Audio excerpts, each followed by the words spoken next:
interrupt this program to bring you a special report. Hello, everyone, and hello, humans. Welcome to Not a Robot's weekly review show. Today, we'll be talking about Extreme Carnage Omega, Darkhawk number 2, Winter Guard number 2, Sword number 8, Nonstop Spider-Man number 5, Miles Morales number 30, Wolverine number 16, Thor 17, Black Cat number 10, Inferno number 1, Darkhold Alpha number 1, and Amazing Spider-Man number 74. My name is Kirk, and I am inevitable, and I'm joined by an esteemed and lovely panel of judges today. Well, Judge. Today we've got Brandon. Hello, everybody. And we're here to read, critique, and review Marvel's weekly releases without any interference from the publisher. If you like our show, you can find us on Twitter at NotARobotComics. You can find me on Twitter at KirkHopko. And we answer all show mail sent to notarobotcomics@gmail.com. Before we get going, I just want to say thank you to all our Patreon supporters who help out with $1 or more a month. Thank you to our listeners, too. You can like, download, and share our episodes, and we can get more listeners and bring you more of the content you love. You can get access to our Patreon and the rest of the Not a Robot podcast shows at notarobotpodcasts.com. So before we dive into the reviews, was there anything in the news this week? I actually don't know that I've seen anything on my feed. Yeah, I don't know that I've seen anything new too. I know that Marvel put out a trailer for the new Venom series that will be coming out in October, and that is, of course, Ram V with Al Ewing and Brian Hitch.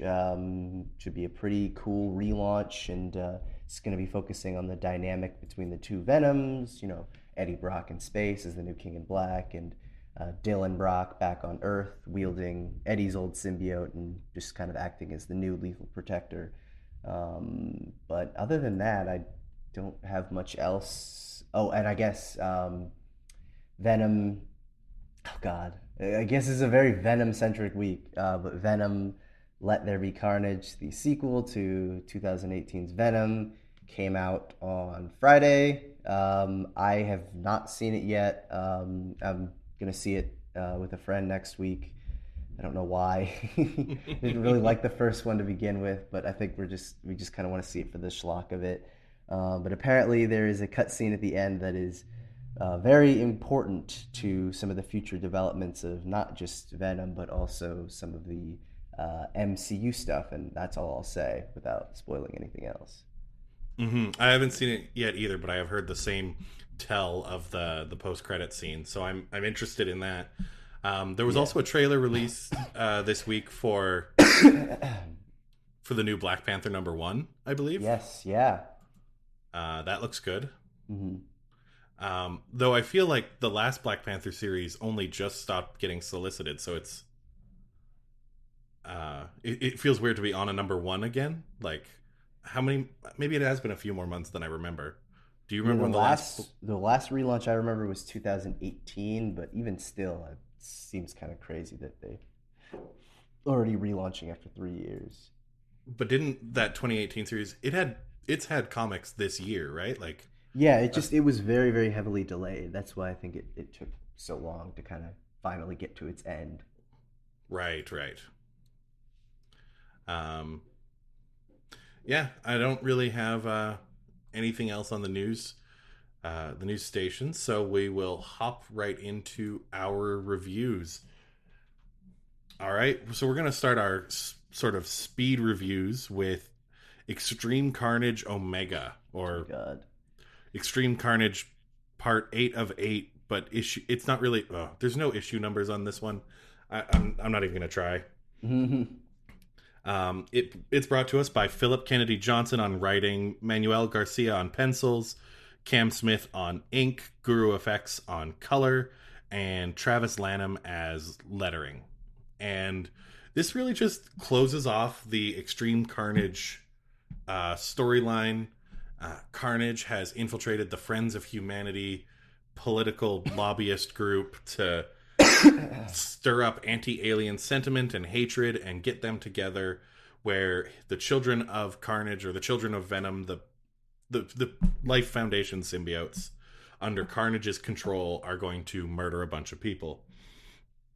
Flash Thompson and Silence and Toxin and Sleeper form Anti-Venom's or Agent Anti-Venom's sort of anti-Carnage force.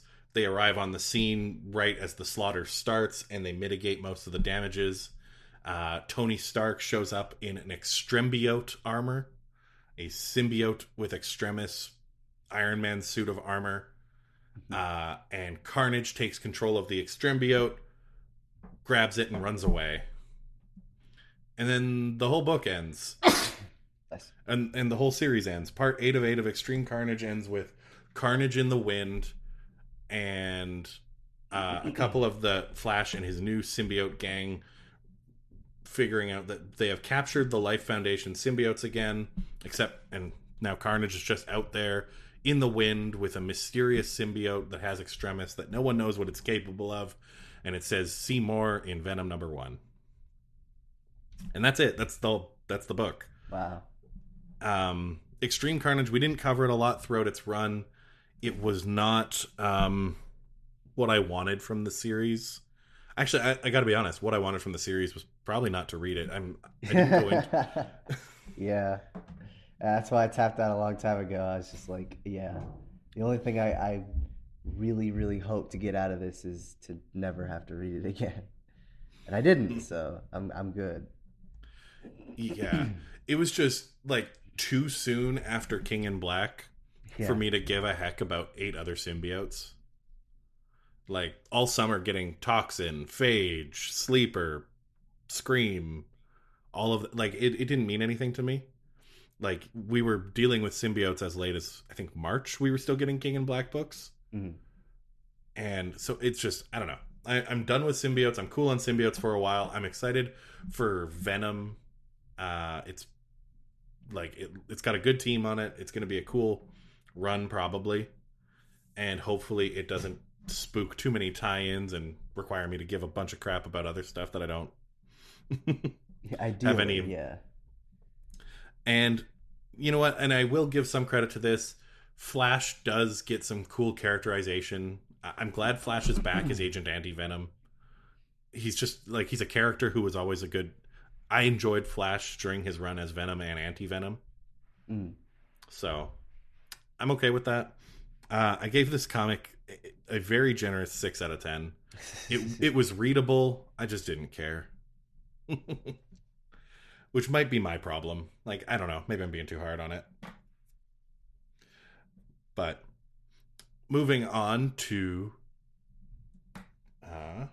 sorry. Next up, we've got Darkhawk #2. And this one comes to us from Kyle Higgins on writing, Juanan Ramirez on art, Eric Arciniega on color, and Travis Lanham on lettering. And I'll pass this one over to Brandon. Sure. So I have to confess, I know little to nothing about Darkhawk as a character. He's one of those, I would say, more obscure Marvel characters that if you're not really into him, you probably are going to just overlook him. Not necessarily in a Moon Knight way where there's almost like more of a cult following. I feel like Darkhawk's just kind of always been on the outside, at least from what I understand. So I know very little about anything to do with them. So I think this series has probably been better for me just because it's kind of a clean start with a new wielder of the Darkhawk amulet. And it almost seems to be more of like a young adult, almost like Sentai type show, or Sentai type of book where it's, young kid with powers as a costume and uses it for good. And so that's really what the issue is about. It focuses on high school kid Connor Young as he's adjusting to his new powers, and he has his friend Derek who is kind of trying to talk to him about his powers and where he should use it, and has a little bit of a conversation about whether or not they should use it in their kind of crappy neighborhood, and that's when they have to face off against some muggers, some hoodlums, and Connor is forced to use his Darkhawk powers to take them down. And does, but um, sort of shows how, I guess, dangerous and ruthless some of these powers can be. And there's a brief little cameo from a familiar character who um, shows up and isn't really sure what happened, but possibly might show up again later. I feel like this is only a tease that more Marvel heroes are going to show up and intervene with this, I presume, new Darkhawk. But it seems that Connor's luck is kind of down um, as the issue comes to a close. He is, uh, I guess, taken down by some other guy, some hoodlum in a white jacket. I wasn't sure. Was that supposed to be someone? Again, I'm not really caught up on Dark Hawk lore, but um, this guy who goes by the name of Mr. Colt. Did I miss something? Was he in the previous issue or something?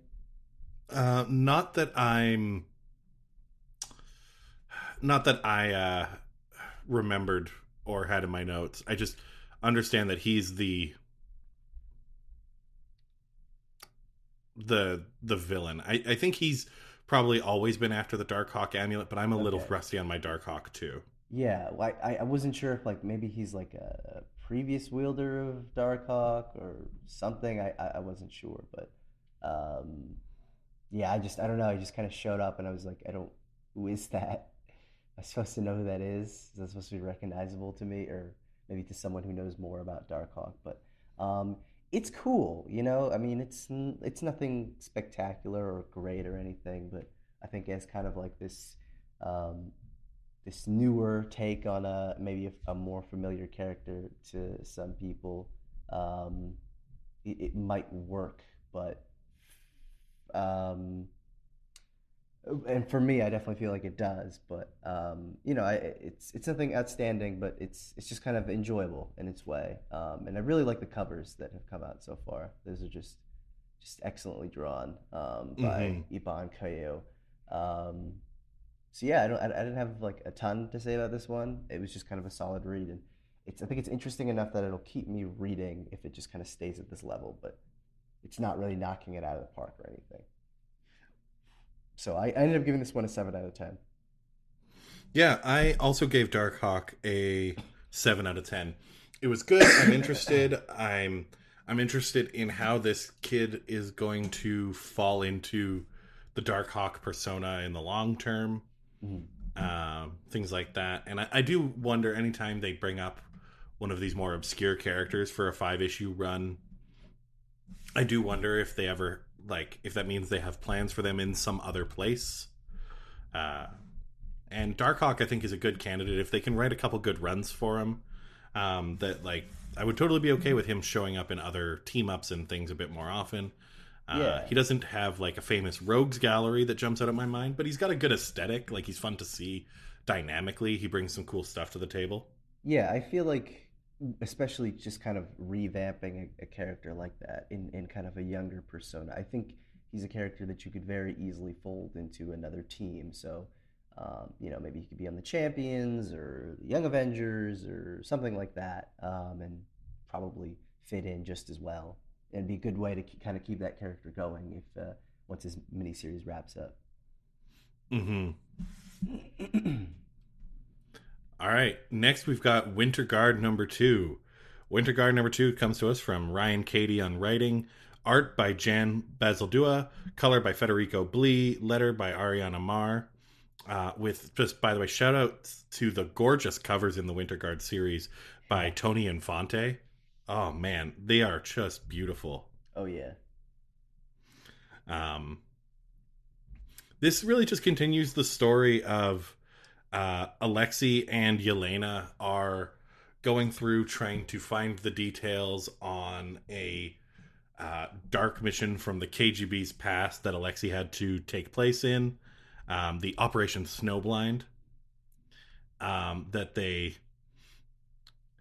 uh, in the first issue, they fought Crimson Dynamo as part of recovering this, and now they are fleeing the Winter Guard, and we're seeing the drama of the Winter Guard as they're chasing after them, and they don't trust that the Red Guardian and Yelena are like good. They think they're uh, traitors and traitors to the state and doing horrible things, and they think that sabotaging the Crimson Dynamo armor in the first one must have been an inside job, that one of the members of the Winter Guard is on their side, and so there's tensions are high.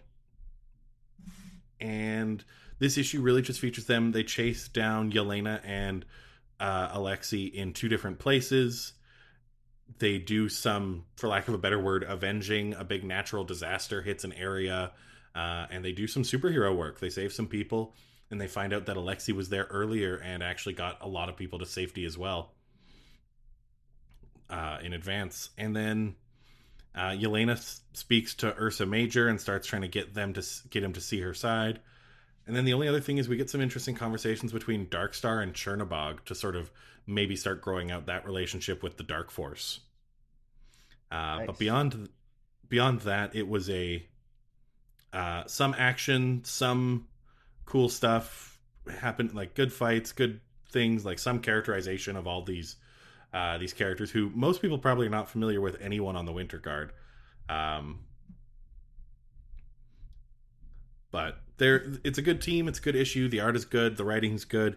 I ended up giving it a 7 out of 10. Like I'm excited to read more of it.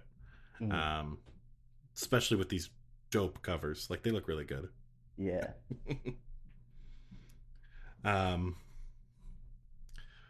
So next on our list, we're going over to Sword number 8. Sword number 8 is brought to us by Al Ewing on writing, Guy Villanova on art, Fernando Cifuentes on color, Ariana Marb on lettering. And I will pass this one over to Brandon. My pleasure. Just 1 second.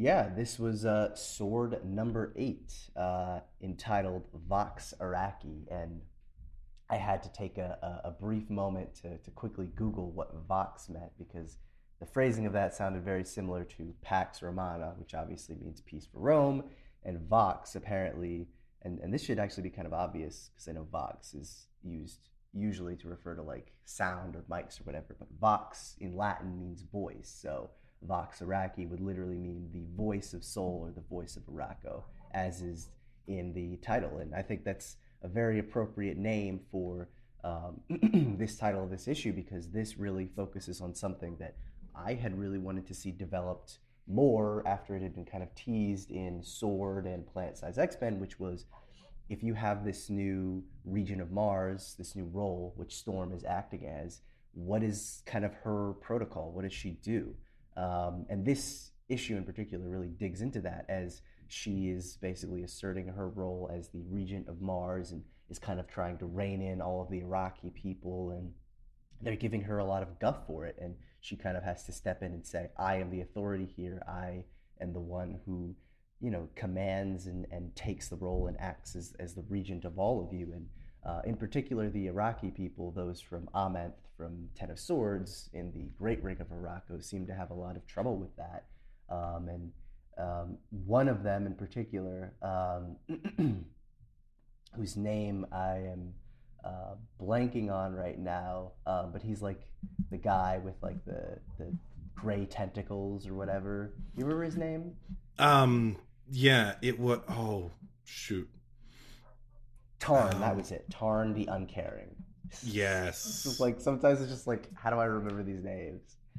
But yeah, so yeah, Tarn the Uncaring in particular is the one who is just kind of dissatisfied or unsatisfied with her current reign as regent of Mars, and in fact challenges her to a duel in the Circle Perilous to kind of take away her power. And that's sort of when Storm kind of has to step in and say like, hey, I'm not someone that you fuck with, like even if you try and take away my power and give me blights, like I will still be here unyielding. And there's this really great moment where Tarn is basically says like, "Oh, I see you now. You are not a Krakoan. You are not a human. You are truly an Iraqi. You might even be from Amenth. You're just so so ruthless and so savage and so uncaring."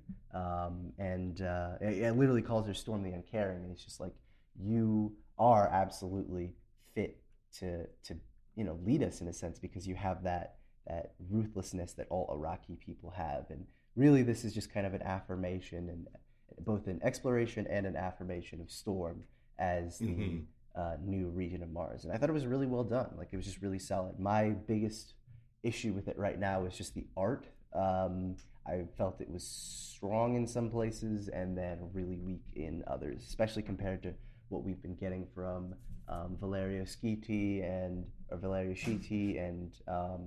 the one issue from Stefano Caselli. This just felt like kind of a downgrade in terms of art. And we even have this gorgeous cover from Stefano, and it just felt like a little bit of a downgrade in terms of art quality. But other than that, I had no problems. I just thought it was a really, really solid issue all around. And I hope we kind of get more issues on this, focusing on like what it actually means to be, the ruler of this new planet Araco. And I don't know. I mean, it's kind of hard to say, or kind of hard to be hopeful for that, just given that this series is ending after issue 11. But my hope is that we'll be able to have some more really interesting stuff before it comes to a close. So I gave it an 8.25 out of 10. Yeah, I really enjoyed this one. I thought the exploration of Storm's character and really just showing her off that, yeah, she's as scary as she's always been, and that she's definitely fit to rule, was a great exploration of her character. I quite enjoyed it, and I gave it an 8.5 out of 10. Yeah, no, it's just Storm is a badass as usual, and totally shows it here. Yeah, it was a dope issue.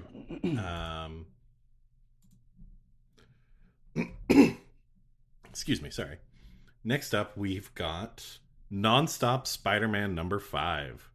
Nonstop Spider-Man number 5 comes to us by Joe Kelly on writing, Chris Bacallo and Corey Smith and Gerardo Sandoval on pencils, Tim Sounden, Wayne Fauché, Corey Smith, Victor Nava, Victor Olazaba, and Gerardo Sandoval on ink, Jim Charalampidis and Chris Sotomayor on colors, and Travis Lanham on letters. Star-studded cast on this issue. Yeah. And this finishes up Nonstop Spider-Man, and it really is just the end of, or not the end, but it's closing up the Baron Zemo teaming up with who was it that he teamed up with? Sorry. Wolf. Mm-hmm. Baron Zemo teams up with Wolf to make this new drug that makes people essentially stupid and makes their brain shut down, and then they'll die. And it's a complicated, or not complicated, but it's like a big dramatic issue. It really keeps up that tone of nonstop of it starts in action, and then they really try to not give Peter a chance to rest anywhere in this issue. Yeah, that was kind of the whole tagline of the series, was like nonstop motion, right? Mm-hmm. And so much of that is here in this issue. And yeah, it's a cool issue in terms of fighting. We see a lot of really dramatic, great panels in this scene. We also get pretty hilarious at the end of the last issue. Peter Parker was hit by the drug, so his brain is essentially leaking out of his eyeballs in this entire comic. So as he's trying to trash talk Baron Zemo, he says some really dumb things, because his mouth essentially doesn't work. It's pretty funny. Yeah. We still get, and I love the way they did his spider sense all throughout Nonstop Spider-Man as words, because with him being dumb, his spider sense will really show up, and it'll say, hey, they still have guns. and then he'll reply out loud, "Me know this," like, because he's just getting stupider and stupider as the comic goes on. Yeah. And then really outside of the action, there's some neat partial conclusions, but not really, because as people might have already heard, they're sort of moving Nonstop Spider-Man into Savage Spider-Man. Mm. And so the story is continuing there. So this book doesn't end with Peter winning and everything going back to normal. It Right. ends with a big pull into Spider-Man in Savage Spider-Man with like a dramatic change, and Zemo's still around and Wolf is still around. So both of those might feature in Savage Spider-Man. Yeah. And then I think the only other thing that, and I don't really have the voice of, like, I don't know when something is well done or not in this vein, but so Zemo, they pushed him on his sort of genetic purity angle that he's rocked before, as a Nazi Hydra type person. Yeah. Which sometimes he's ridden the line between whether or not Zemo is actually a Nazi. In past comics.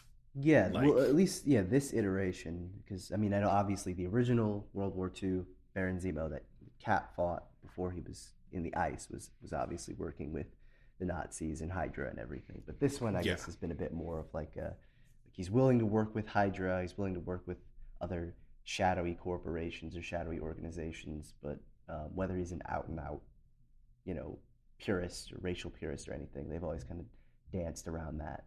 At least from my memory. Yeah, they've danced around it, and honestly, like, I've kind of appreciated that he's just sort of been villainous for a lot of other reasons lately. Yeah. And in this one, it seems like he was pushing for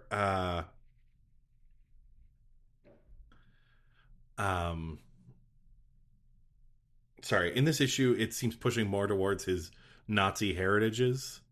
Because he works with a team in this book that he finds out in the final pages is a black guy and a bunch of other people under the masks of different ethnicities. And he is not, he doesn't respond super well to that. And I don't know. I didn't like how it felt, but I don't have any good sense on whether or not it's tasteful. Like, he didn't use any slurs. He was just kind of like, crap, you're black. Like, It was very weird, and it felt weird, and I don't know, it didn't feel like a proper exploration of the issue. It literally just felt added to be like, hey, Zemo's racist, which, cool, I guess. I don't know. It does seem kind of weird. Yeah, and then they explain that they used Hydra's blueprint, that they are people of different ethnicities, but all of their bloodlines have never been tainted. Like, they are all pure. So it's like their own racial superiority concept, but it is not one ethnicity is superior. It is just any undiluted ethnicity, maybe, which is also pretty questionable. I don't know if I'm just getting the wrong vibe from it. I probably should stop talking before I accidentally misspeak something that is probably more impactful in this issue, and I just was too stupid to pick up on it. I didn't.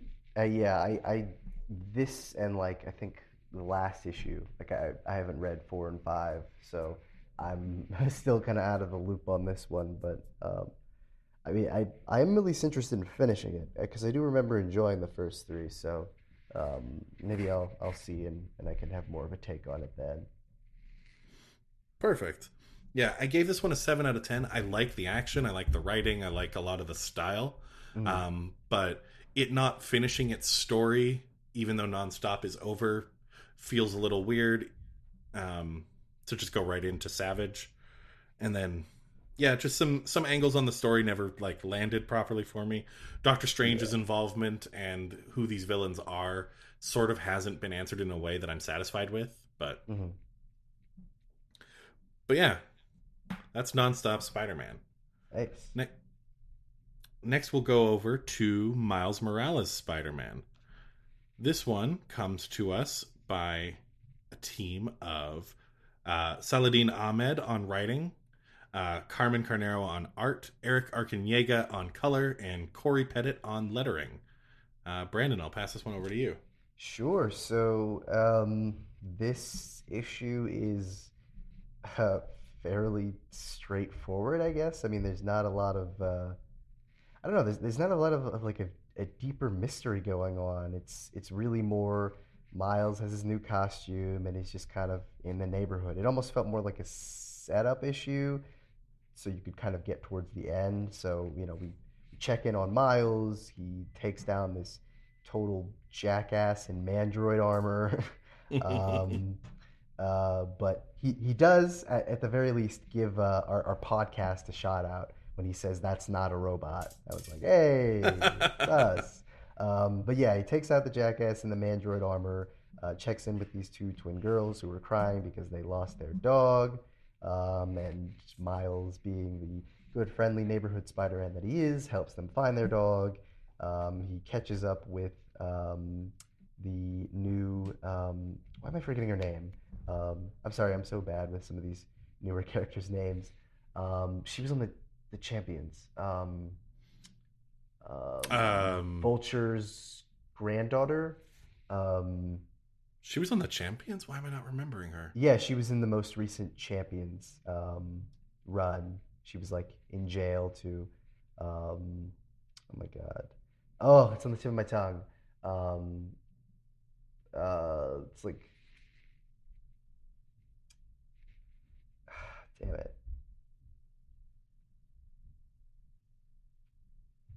Oh my god, it's gonna kill me.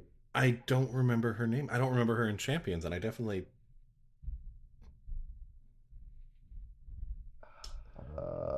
She definitely was one of the child superhero or like young teen superheroes who was arrested in Champions. But I don't Yes. remember. I don't remember her What a name. name! I want to say her name is like Starling or something, but it's not. It's like Uh, close to that. Actually, I think Starling is correct. Is it? Is it really? Yes. I think that's correct. Starling is a bird. Uh, yeah. No, it was Starling. No, I was right. Oh my God. There we go. Sorry, I just wasted like 2 minutes. But yeah, no. Miles checks in with his girlfriend Starling, and they're having their little makeout session on the roof before the big revelation that it's all under the um, watch of Taskmaster, who's getting ready to strike. There are, uh, as I remember, there are two backup stories, and both of them are kind of in the same vein. I mean, honestly, I don't know. Did you get the sense that either of them were really that different? I mean, both of them just kind of revolved around Miles is a good person in his community who is willing to help out. And it's like, yeah, that is true, but they weren't really that different. Honestly, the only real discerning features of them is that one of them is a story from Phil Lord and Chris Miller, who obviously did Into the Spider Verse, which featured Miles pretty heavily. And the other one was from Cody Ziegler, who I guess is going to be one of the contributing writers on the upcoming weekly Spider-Man series featuring Ben Riley.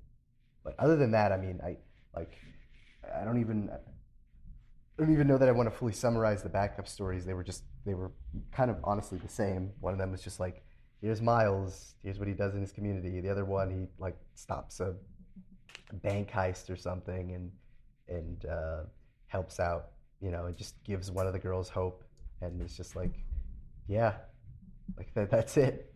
Um, Yeah, did you? I mean, am I missing something? I honestly, I was just like, yeah, these stories are kind of the same. Like they're not bad. They're just they're very similar in the same vein, and um, yeah, it's cool, but like I didn't feel like I needed a bunch of detail on them.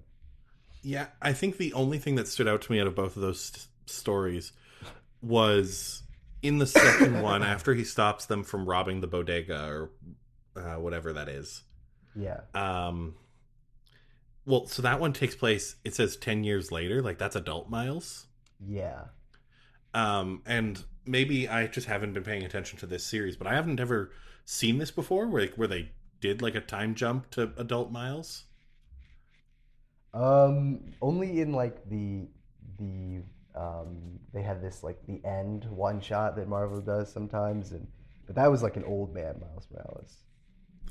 Yeah, so this is 10 years later, and so we know he's still milesing it up, being Oh, Spider-Man.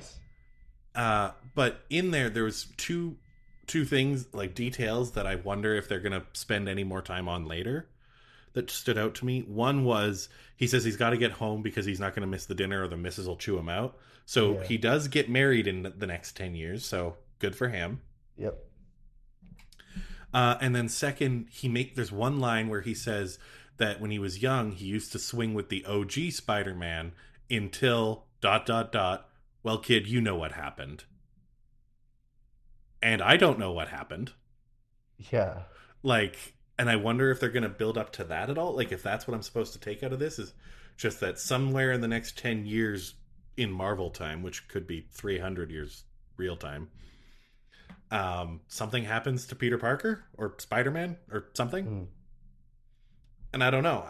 So the one side story, it just gave like these weird, like, ooh, mystery, there's more going on vibes. But I don't have any promises that we're actually going to visit that time and like learn what's going on. I don't know. Yeah.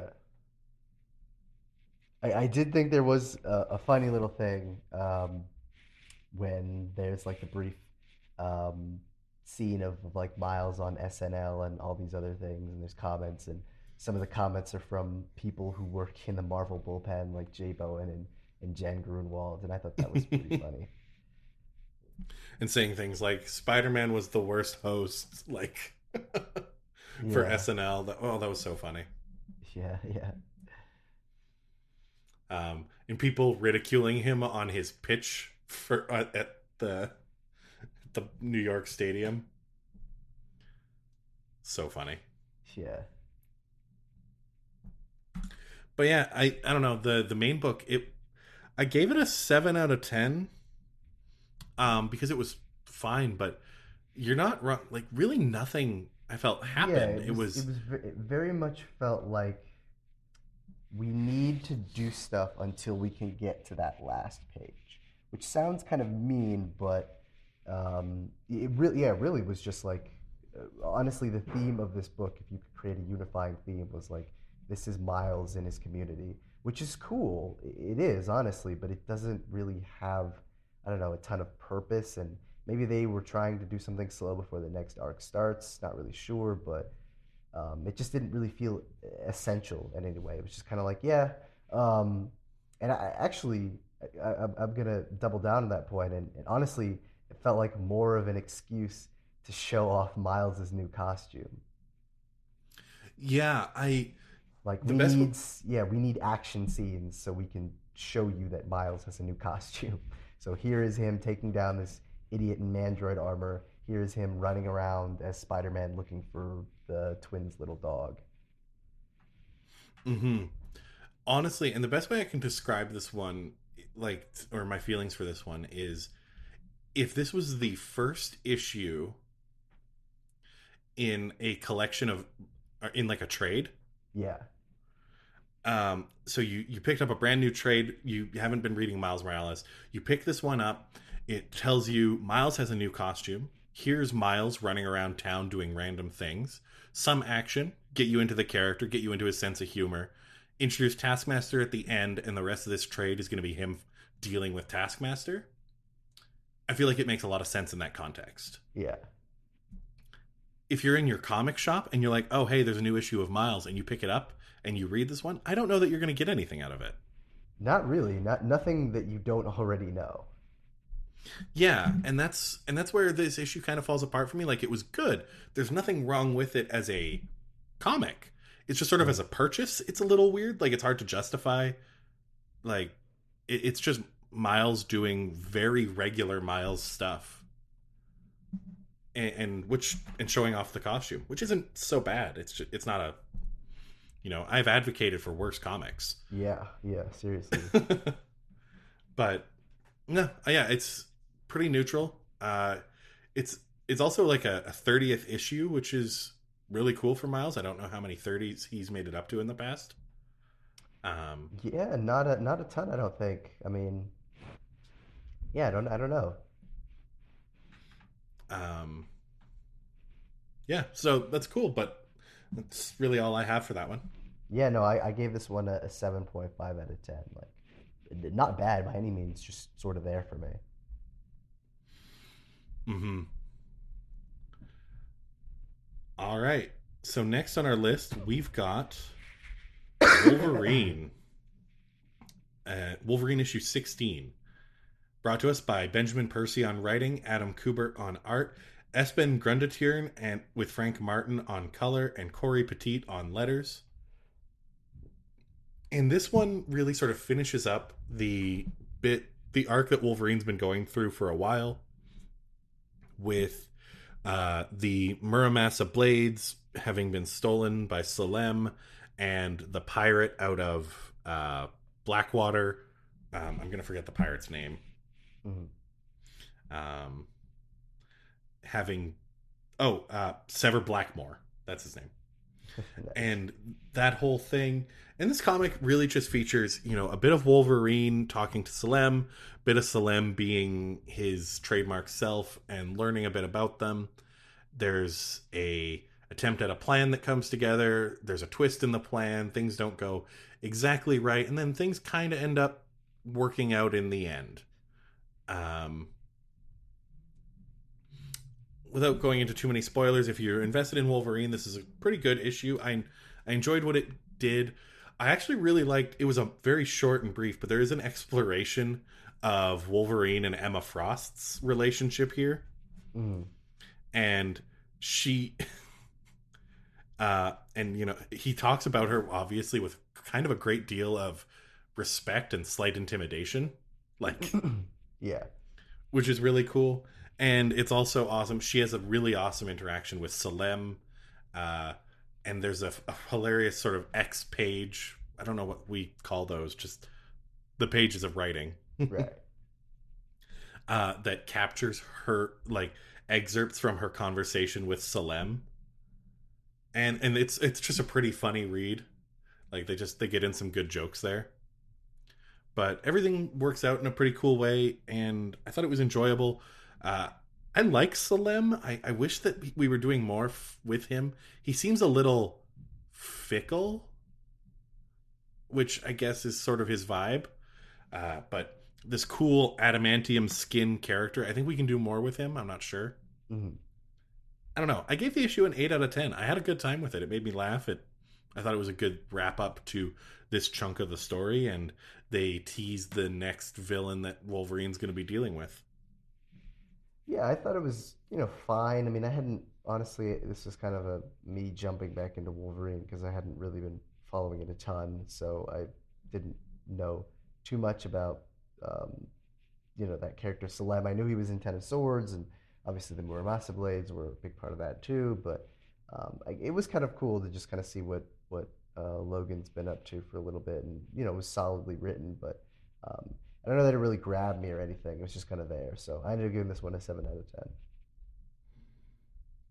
But I Awesome. did really like the art from Adam Kubert. I thought his Wolverine still looks really really great. Absolutely. So next on our list, we have Thor issue 17, brought to us by Donny Cates on writing, with Michelle Bandini as a guest artist, Matthew Wilson as a color artist, and Joe Sabino on lettering. And I'll pass this one over to Brandon. Sure, sure. Yeah, this is Thor 17, wrapping up the Revelations arc, a small little three-parter before we get into our next big five-part arc when Nick Klein returns. And this issue is literally exactly what it is supposed to be. It is wrapping up this little chapter. It is kind of bringing to a kind of close, I guess, Thor dealing with some of his problems with his father, and or at least trying to deal with some of the problems with his father, and in particular, Angela and Freya are the ones kind of calling him out for it, saying like, you cannot continue like this. You have let Asgard just totally fall apart, and with your failures, we either need you to get your shit together or you need to like pass it on to someone else. That someone being me, which I don't want to do, but if I have to, I will. And Thor has a really nice heart-to-heart moment with Freya in particular, and she just kind of affirms that, hey, even though you may not be my blood son anymore, given the whole Phoenix retcon or whatever, but you were still the boy that I raised, and I still love you for that reason. And that's when he sort of gets an urgent call about some matters that he had hoped to have dealt with before, but unfortunately, it seems that he's going to have to deal with it rather rapidly. And that major situation, to stop bearing the lead, is that Mjolnir is gone, and the Avengers who had been watching it have no idea where it went.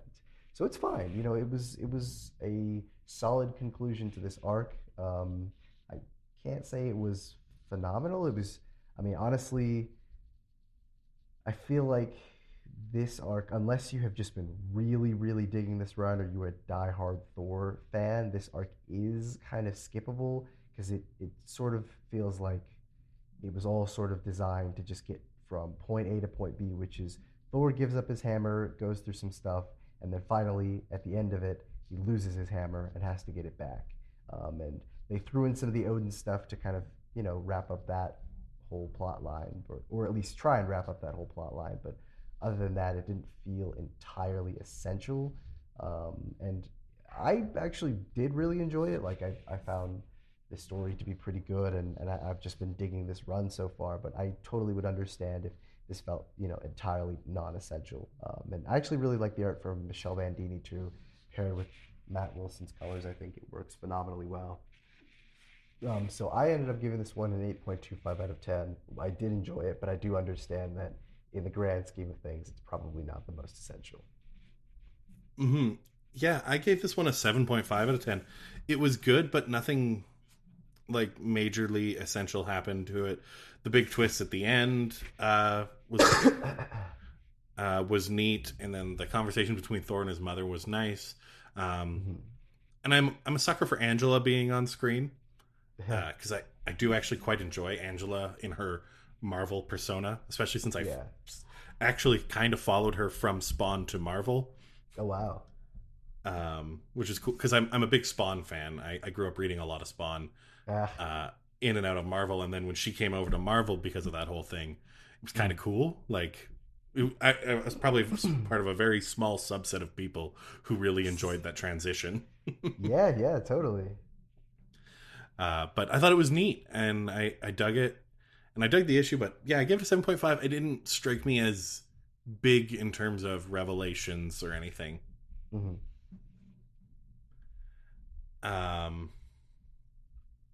Next on our list, we've got Black Cat number 10. Black Cat number 10 is brought to us by Jed McKay on writing, CF Villa on artist, color by Brian Reber, and lettering by Farron Delgado. And this one, it's Black Cat continues her Infinity Score storyline. She's pulling Quantum on board, even though she kind of regrets it, and then she ends up being chased by a mysterious assailant who turns out to be Nighthawk. Oh. And this is where the comic takes a turn for me that I'm less invested in, because this is the Nighthawk who remembers everything from Heroes Reborn. Oh no. And wants to turn things back that way. And so he's talking to Felicia about this life they had together where they used to be rivals, and then they, I guess, maybe fell in love in his universe. Basically Batman and Catwoman. Yeah. They basically fell in love in his universe, and he wants to go back to that universe. And then Fury shows up and shoots the heck out of both of them with rubber bullets, and they both have to retreat. And then Black Cat gets away with the help of Odessa, and um, she thinks she's almost at the end, but it sounds like what's her name? Star, I think is her name. The reality warping, reality gem superhero has other plans for Felicia. So Mm. it sounds like things are not all going to go Felicia's way. Right. Um, yeah, the comic is all right. The Infinity Score has been an interesting storyline, but it hasn't won me over. I gave the whole book a 7.5 out of 10 because the action, there's a lot of good action scenes of Felicia whipping through the city, running from Nighthawk in some really dramatic ways. And then from the moment Nighthawk starts talking, my interest in this comic drops fast. And I feel so bad about that. But Heroes Reborn didn't land well for me. And having this character still representing Heroes Reborn is like, okay, I get it. It's just not really my thing.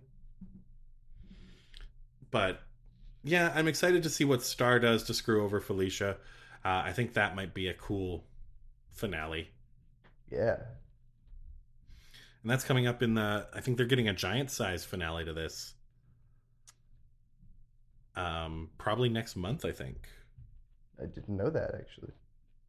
Yeah, I swear they announced either a king size or a giant size Black Cat in November, and I think that's the next issue of this story. Mm. That could be good. Yeah, I'm excited for it.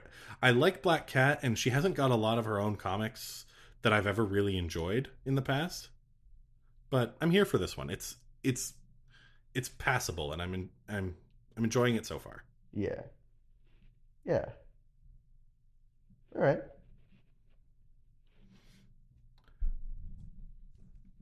All right.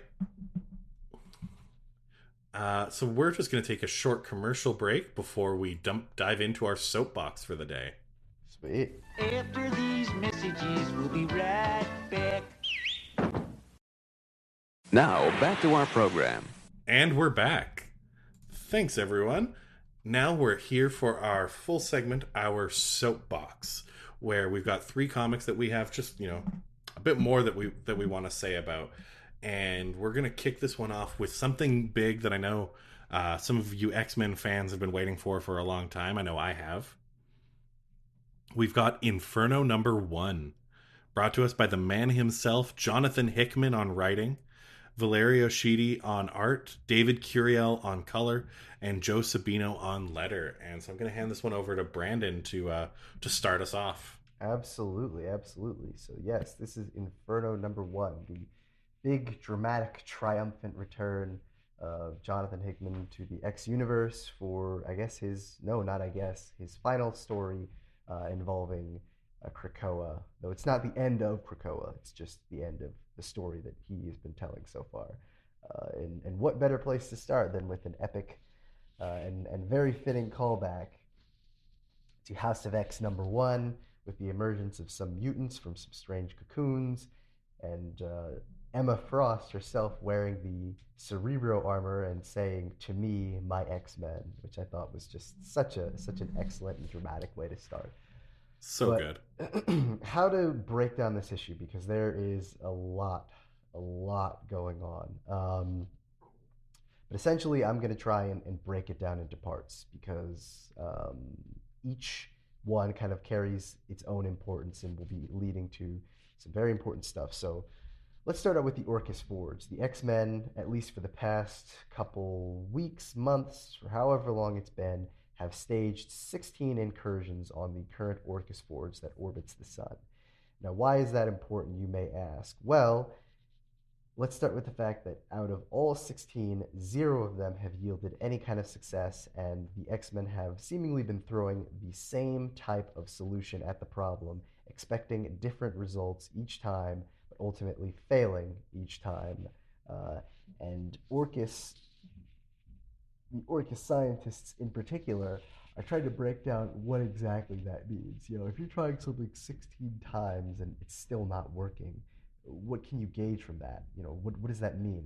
In particular, it's Dr. Devo who deduces that if you're trying that many times something and failing that many times, it means that you are desperate and that you have no idea what's coming next. Almost like you're forgetting it.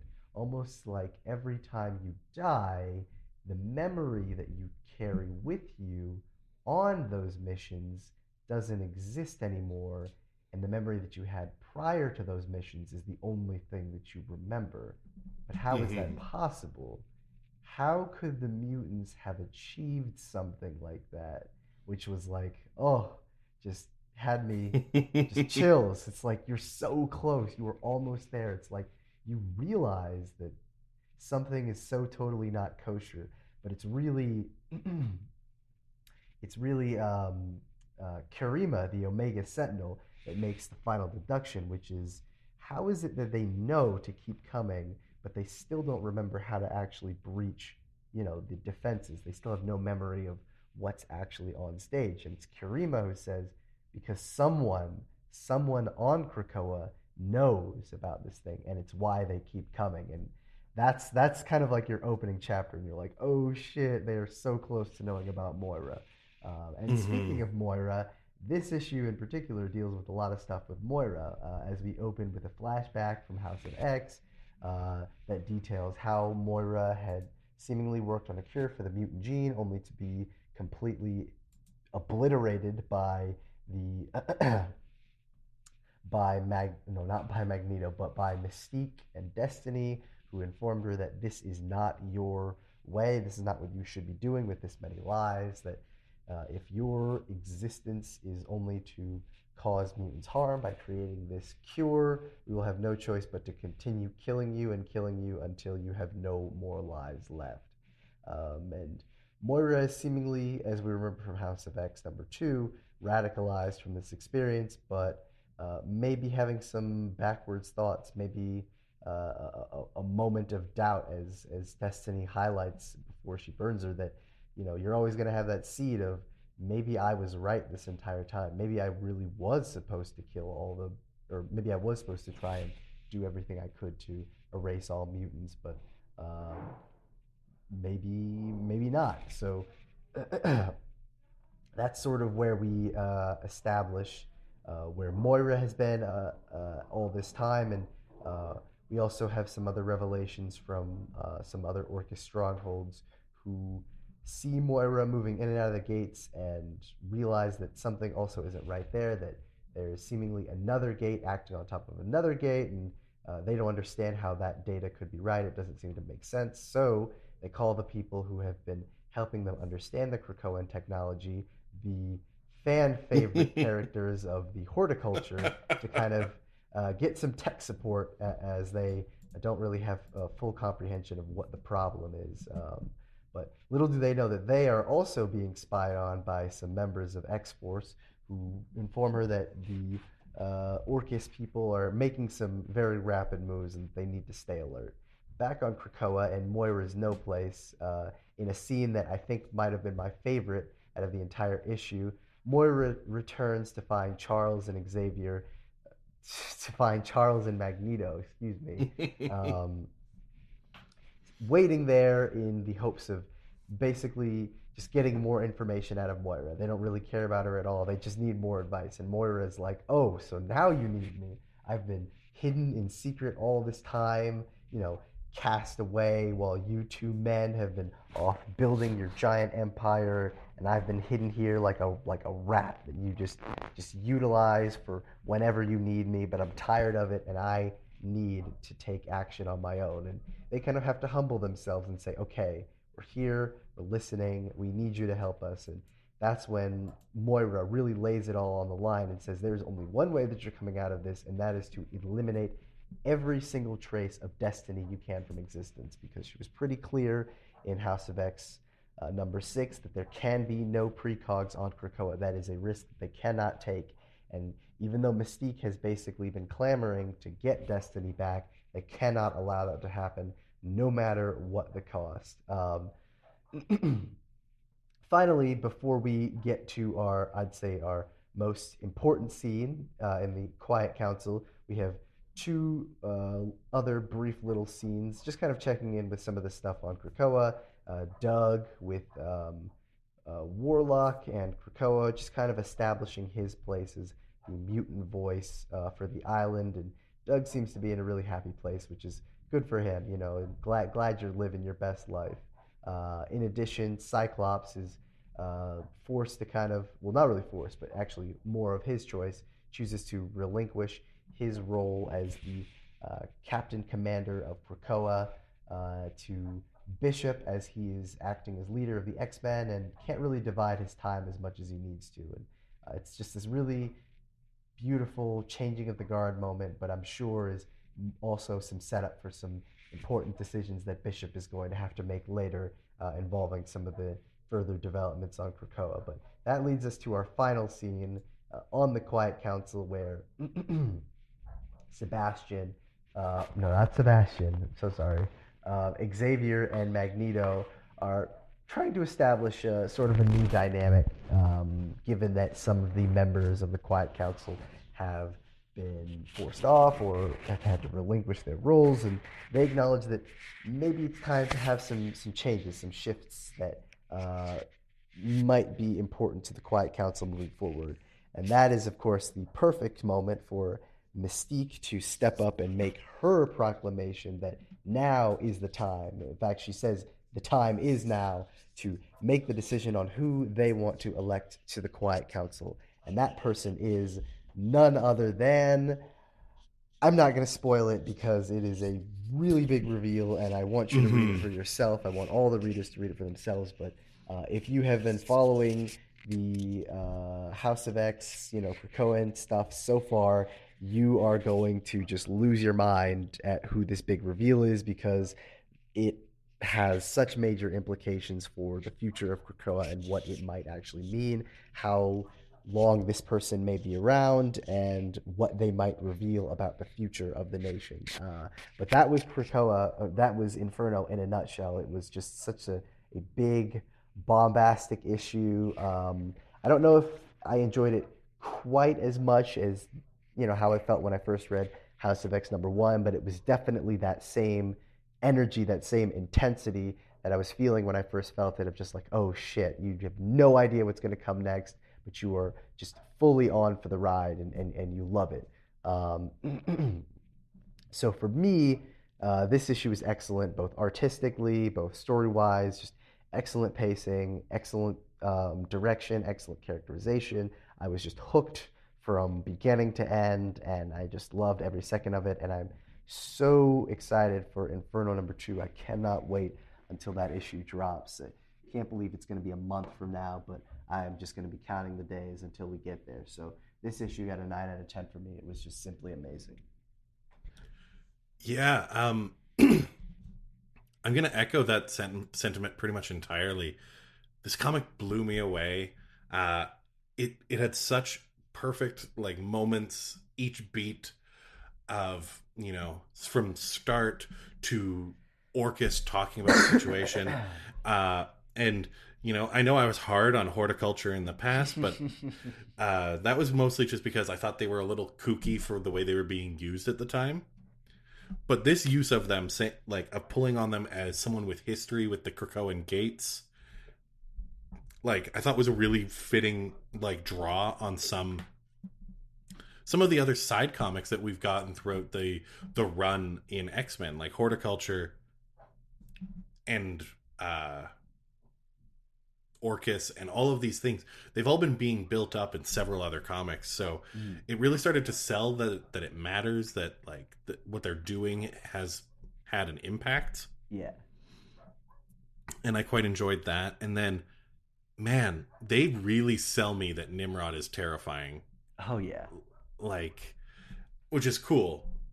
And I love his characterization, and I love the flashback scene, which I'm fairly certain is an exact transposition, or maybe different panels, the art is different, but that exchange with Destiny and Moira happened. It's the same. Yeah, it's the exact same as House of X #2. We just get a little bit more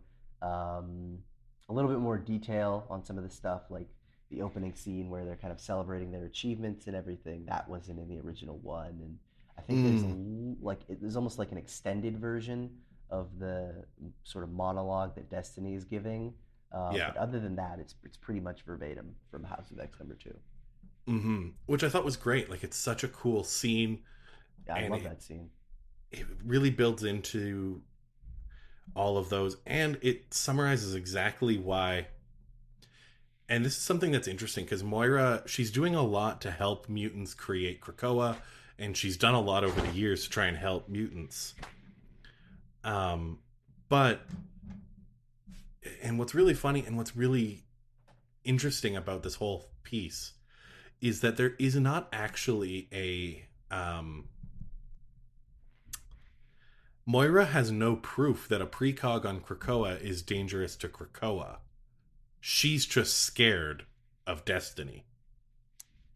Yeah, She's scared that if she's making the wrong choices, Destiny will see them and kill her again. yeah, and I guess another implication is just like you don't want to know what the future might hold. Like we can't take that chance because if we do, you're going to try and do everything you can to prevent it, and that could create another series of possible futures that could just make the situation a lot worse. So it's like we can't take any chances on maybes, right? We can't take any chances on hypothetical futures or anything like that. We just need to let these things play out and see what will happen, as opposed to a precog who could seemingly see every kind of future and could be very, very dangerous to the fabric of what they're trying to build. Yeah, and so it's really cool that they've characterized it there.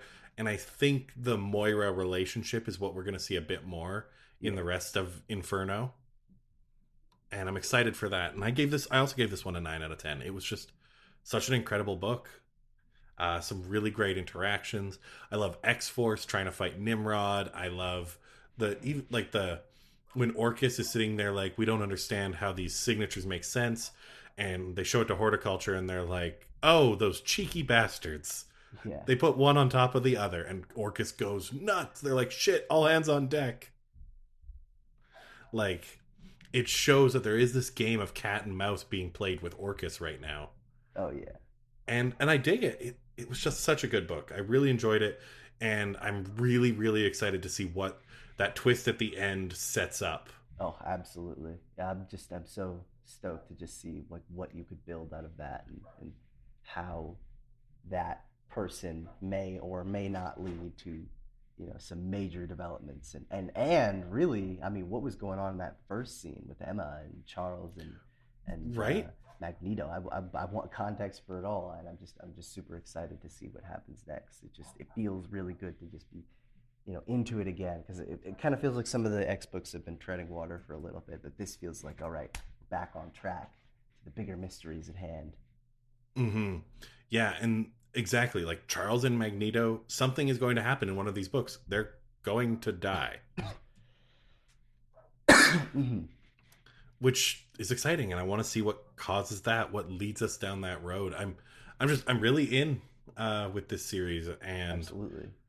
I'm also curious and about there's a line from an old Destiny appearance that really teased Inferno, where Destiny says to Mystique, there will come like a mutant island and it will be a paradise, and bring me back. Yeah. And if they won't, burn the island to the ground. Yeah. And I'm curious to see how the events of Inferno are going to line up with that statement. Like, is Inferno her burning it to the ground? What happens? Like, there's obvious a big tie there, and I want to see that explored. Oh, absolutely. Absolutely. And also, oh wait, no, we'll have to talk about that in Inferno #2 because it's kind of a spoiler. All right. Next up, we've got Darkhold Alpha, which is the first book of sort of a Darkhold mini series, I guess. It's mini event. I don't really know how to characterize it, but yeah, basically. Yeah, we start with Darkhold Alpha here. Every one of the issues in the series is technically a number 1 Yeah. because it's one of those types of event series. We're getting Darkhold Alpha, and it's going to end later on this year, or maybe early January. No, I think it ends in. Anywho, it ends soon, Yeah. in the next few months, with Darkhold Omega, and between those two, we're going to have Darkhold, Iron Man, Blade, Wasp, Black Bolt, and Spider-Man, each getting their own book. Mm. Darkhold Alpha, however, is brought to us by Steve Orlando on writing, Chian Tormey on art, Jesus Abertov on color, and Clayton Cowles on lettering. Darkhold Alpha is the start of a Darkhold series focused on the Darkhold, Chthon, and, more importantly, Scarlet Witch, who's having visions of its power because it has now been unearthed by Victorious and Doctor Doom. They share some interactions, Scarlet Witch discussing her experience with Chthon and the powers of the Darkhold, and Doctor Doom illustrating and believing that he himself is superior enough to handle the powers of the Darkhold and to face Chthon himself. Yeah, that doesn't go well for him. Yeah. And he leaves it up to Wanda and eventually the summoning of the Darkhold Defenders, who are a team of Iron Man, Blade, Black Bolt, Wasp, and Spider-Man. She entrusts... Oh, sorry, go ahead. Yeah, no, I was just going to say a group of people who seemingly have no magical connections whatsoever. I mean, not in any, like, super overt way. Especially not Iron Man, but feels like the writer just wanted to have them in this team. Mm-hmm. Yeah, Blade is the only one who's remotely tied to anything on the mystic side of things. Yeah. His stories do touch into magic and witchcraft with the vampire stories sometimes. Like, they do cross over there. Wasp, Iron Man, and Spidey and Black Bolt, though, very little interaction. But based on the revealed covers and the reveal at the end of this, that there are Darkhold defiled versions of each of these heroes that will appear in this series, there's a good chance that the writer, artist, or design team may have just wanted to pick 5 heroes that were going to be fun to make sort of this dark version of. Pretty much. Because in calling these heroes to try and stop Chthon, they have to read the Darkhold, and in doing so, they touch a level of darkness that no one was prepared for, and we will find out over the next few issues what happened to our good heroes, if it can be undone, if Scarlet Witch can undo the darkness and prevent Chthon from destroying the world. And we will learn more, and that's really all this issue does. Is it's a big setup issue. We get a lot of really good art and a lot of Doom flexing about how he's the best at magic and everything. And we also get, it's a good Wanda book. Like, she's a fun character in it. Like, she's authoritative, she's smart, she knows what she's doing. It just, Doom won't listen to her. Yeah. And yeah, I dig it. It's a good issue. It looks good. It feels good. I'm excited. There's a bit of weirdness that Marvel released this week that Darkhold was supposed to release before the ongoing Trial of Magneto series. It was. Like and this one I actually do remember. It was supposed to be released, I want to say April of 2020, so quite a while before the actual before the trial of Magneto and the death of Scarlet Witch and all that stuff. So this was one of those many books that Marvel kind of had to put on hiatus, just because the pandemic had affected a lot of the release schedules. So that's why kind of the timing and that sort of stuff of this book feels off, where you have characters like, Wanda and Doom, who are obviously in very different places now, in a completely different place as a result of this. So I guess if you want, you can just imagine that this book was taking place during spring of last year, and it should help you understand the timeline a little bit more. But I do remember when they first like announced this one, and this and like Dark Ages and all those other books that just took a while to get out because of the pandemic. They're finally here now, and they do feel a little weird. Well, not so much Dark Ages, just because that one is an out of continuity story, but yeah. Mm-hmm. Anyway. Yeah, and while that's a little weird, I will say that it's kind of fortuitous that the way it panned out, because with what is it?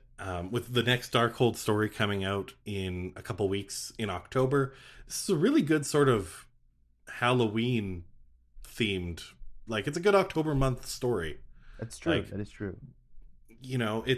And maybe it's like a little cheap to just have like gross like Hellraiser inspired version of the heroes in October, but I'm kind of here for it. It just kind of works for me. Yeah. That said, like the rest of the comic, there's nothing like just outrageously great in terms of writing or story building here. It's just good. Yeah, it's just sort of solid. Yeah, so I gave it and this might even be too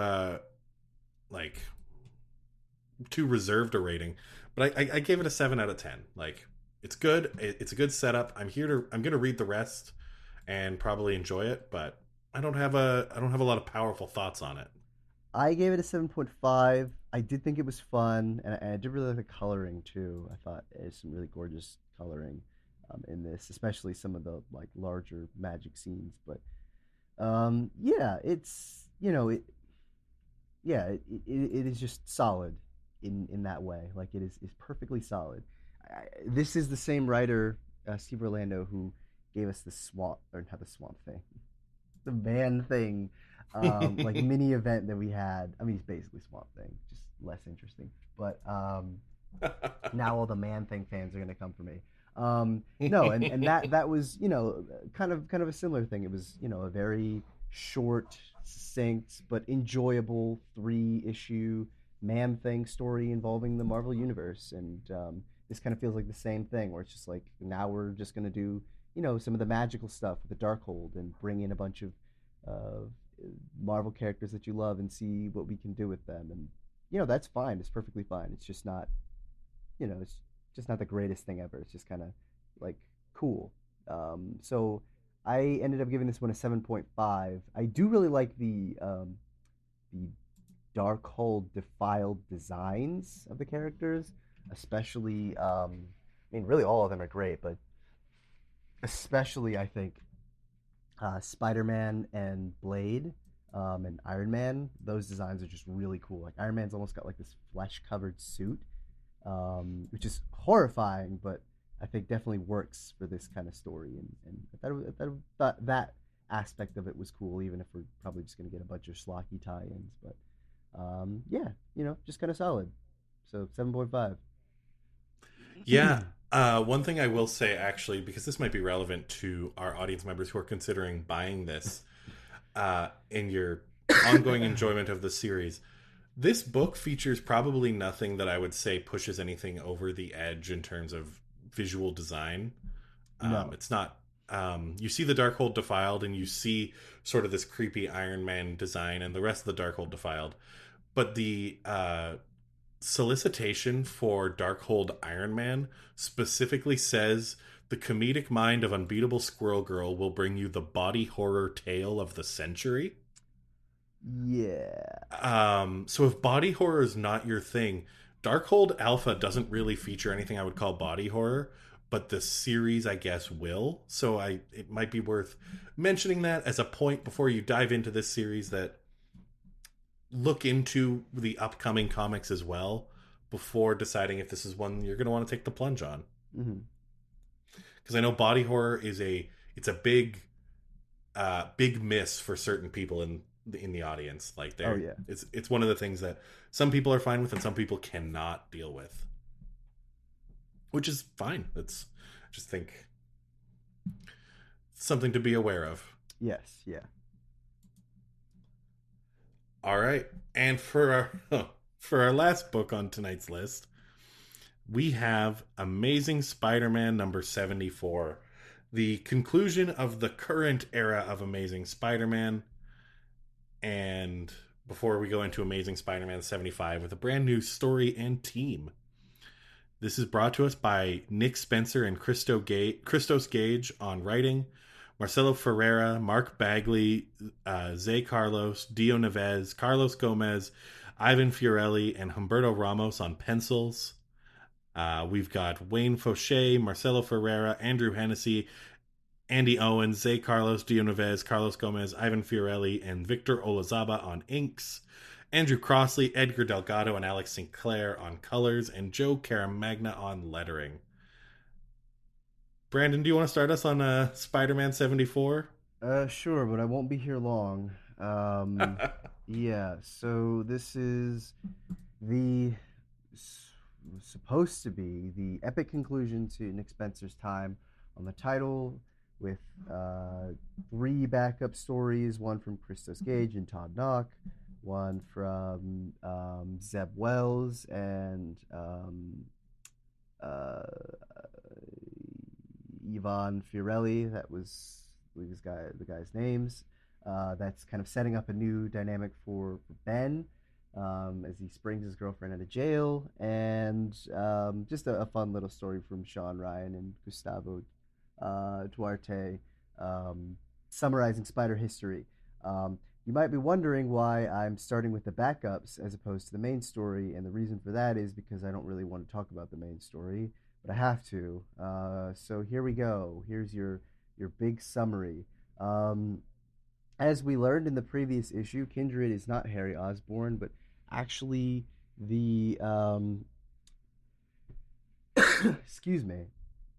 Actually, the secret clone children that were believed to be the children of Norman Osborn via an affair with Gwen Stacy, only they were not really that at all, but they were just conceived by a Harry Osborn AI hoping to get revenge on Norman and Peter and a bunch of different people, and who fucking cares. And anyway, basically, after Pete fights off against them and just messes around for a while and has some assistance from Harry, he is able to take care of the 2 Kindred clones with the intervention of Harry. But oh no, clone Harry Osborn is dead, and also the 2 twins are dead, and that wraps everything up, and Norman suddenly cares, and whatever. And then we finally, get to some of the other stuff with Doctor Strange that has been completely pointless and sets up a BS who gives a shit prophecy about Pete and MJ's kid potentially usurping Mephisto, and that's why he's had such a heavy role in Pete's life, and that is such a load of crap. Like, if you were really that concerned, you would have stopped Pete the moment he became Spider-Man. Like, why are you playing this long game? Why even let them be happy at points if you were just wanting to take it all away because you saw this prophecy? It makes no fucking sense, but who cares? It's the end of the run anyway. And we get one final affirmation that Pete and MJ will be together despite how much horrible shit they've been through, yada, yada, yada, the end. Okay, finally, we're done. Wow, what a waste of time. And this really sucks to say, because I was such a big fan of Nick Spencer's run. I mean, I remember when this started back in 2018, and it was like, oh my God, what a breath of fresh air this is going to be. We're done with the dour and depressing Spider-Man stories. We're going to push forward. We're going to try and tell new and inventive ones. And, Nick Spencer had come off of Captain America, which was extremely controversial with the whole Secret Empire thing. And this was kind of his chance at redemption. And it really felt that way. And the first, 25, I would even say the first 40, 50 issues still, in my opinion, were really good. And I still can look back at them and say, wow, that was really good. But in terms of the ending, the wrap-up, it was just a major dud. And it just left me saying, who cares? What was the point of any of it? Why even bother with this Kindred stuff? And I had felt that way for a while, honestly. Like a lot of the stuff that Spencer had been doing with some of the other, lesser known Spider-Man characters had been more interesting to me than the Kindred stuff. So every time it would come up, I was like, all right, whatever. Let's just get this over with so we can do more interesting things. But the fact that this was just kind of a rush to the end, we just gotta like get there and do what we gotta do. Just so disappointing. So I think there are going to be aspects of Nick Spencer's run that I come back to and say, yeah, that was pretty good. And maybe time will tell, if I change my tune on this ending at some point. But for now, it was just a massive disappointment. And I'm glad to be done with it. And I hope that the new era of Spider-Man, at the very least, tries to do new things. But this honestly just did not help me at all. And I'm like I said, I have no other word for it than disappointed. I'm just disappointed that this is how Nick Spencer ended his run. So this one got a 5 out of 10 for me. It was just a massive letdown. Yeah, I gave this one a 6 out of 10. It just didn't it didn't quite hit where I needed it to, and the whole run, it really just, when trying to think of like what this run accomplished at the end of the day, like it really just undid Sins of the Father. Yeah. But that's what we got. This prophecy thing, if they decide to make a bigger story about Mephisto having some destined hatred for Peter's daughter or whatever, like that could be a cool story to read. I don't think that's gonna go anywhere big. Maybe it will. I don't know. Maybe I'm being... Yeah, I gave it a 6 out of 10. The book was fine. I guess the other big thing that really made me roll my eyes was it took them 60 pages of this 80-page tome to wrap up Kindred. Yeah. Like, last week and the week before, I was sitting here like, man, they're dropping these revelations on Kindred, and now there's 2 Kindreds. Like, literally, and I was sitting here like, how are we going to wrap this up in one issue before 75 starts? Very messily. That's how.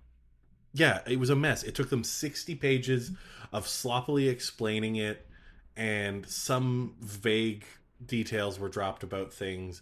And then the extra, like, tie-in stuff on this issue were just kind of forgettable. Like, one of them was a short, like, few pages essentially teasing the start of the Ben Reilly story. Yeah. And then a couple of them were just, like, a random conversation about how cool Uncle Ben was. Like, it wasn't... I don't know. It didn't do it for me. And I don't know what I read, like, the last 12 issues of this and a bunch of issues of Sinister War and all of that. I don't know what I read it all for at this point, because it didn't pay off. No. And I think that's why I'm disappointed. Like, that's why I'm incredibly disappointed, because none of it, at least a lot of the Kindred stuff, I mean, again, some of the other stuff in the run, I can still go back and say, yeah, I like that. That did good stuff. But a lot of this, most of the Kindred stuff just felt like, what was the point of it? What was the point of any of it? Why even bother? If this was where you wanted to end. Mm-hmm. Yeah, I don't know. We're talking about a run that's 74 issues, and it's hard to say anything that hits 74 issues isn't enjoyable, at least in part. There's definitely good parts to Nick Spencer's whole time, but there's a lot of time spent on something that when Kindred was introduced, it was like a cool mystery. Yeah. And then it went from a cool mystery to a played out mystery. Then it went from a played out mystery to something that could never pay off how much time they've spent on it. Yes. And not, everything about Kindred, I always want to avoid talking about it, but it all feels like the Clone Saga. To a lesser extent, but just adding more and more details to something rather than just wrapping it up and moving on to something else. Yeah, exactly. I don't know. I'm excited for Amazing Spider-Man 75. I'm excited. I pretty much have to be excited about it because I'm going to be reading it every week for the next Pretty much. few My months. So if I don't like Amazing Spider-Man, well, I'm out of luck because I have to read it anyway. God. Yeah. But I mean, no, technically, we don't have to do anything. I mean, if it's terrible, we can stop. yeah, but I'm a fan of Ben Reilly, so I'm excited. I'll see where it goes. We'll have more to say on the Amazing Spider-Man, I'm sure. Yeah, I'm sure. All right. Well, that's the end of our review slate. So now we'll just take a quick second to recap, what were our top 3, our biggest stinker, and, our favorite panel or moment from the week. Brandon, do you want to go first? Sure. So at number 3, I put the Darkhold Alpha. It was actually no, sorry, I didn't put the Darkhold Alpha. I put Thor number 17. It was solid enough. I enjoyed it. Could have done a lot worse, but it was a solid conclusion to this arc, I suppose. And I mean, I'm at least curious to see what happens next in Thor. Number 2, I had Sword, just a really solid storm-focused issue, and at number 1, had to give it to Inferno number 1. Was just absolutely blown away by this issue, and I loved it. But my favorite moment of the week has to go to Mystique in Inferno. Just love that moment where she just stands up, just posturing and all, and says, "The time is now." I've been quoting that all week because I love it. It's just the time is now. And you're like, oh shit, here it comes. Here comes the fire. Here comes the flames. So yeah. Yeah, my top 3 were it's an X-Men mutant week for me. Yeah. I have Wolverine in 3rd, Sword in 2nd, and Inferno in number 1. It was a good week to be an X fan. Oh yeah. For me. I really enjoyed those. I feel like my least favorite goes without question. It's Amazing Spider-Man. Yep. No, that's definitely mine. It's hard to say that. And, I would probably argue that Extreme Carnage isn't better than Amazing Spider-Man, but I didn't spend as much time on it. And so there's a sense of disappointment that just lowers Amazing Spider-Man 74 for me. Yeah, again, it's the fact that this run had so much potential and it just went out with such a whimper that I think really just made it worse for me. Because I have all that baggage to carry with me that it's like, oh, God, it could have been so much better, but it wasn't. Mm-hmm. And then my favorite panel, also from Inferno, but a different one, just because it was so striking. It was such a crazy way to start the book. With Emma Frost in Cerebro, and she says, "What is it you say in times like these, Charles?" Oh, that was great. To me, my X-Men. Yeah. And just, it looked amazing. It was, like you said, it was that perfect callback to House of X. And it was just, as soon as that panel, I looked at that panel, I'm like, oh, we're here. We're in. I'm here. Oh, yep. Yeah. Let's go. But, well, that's the show, everyone. Thank you all for listening this long. And remember, if you're interested in our show or other shows like this, you can get access to all kinds of different shows where we've got a huge cast of wonderful people presenting all kinds of different topics at notarobotpodcasts.com. With that said, as always, there's only one way we say goodbye around here. Until next time, be good to each other. And don't be a robot.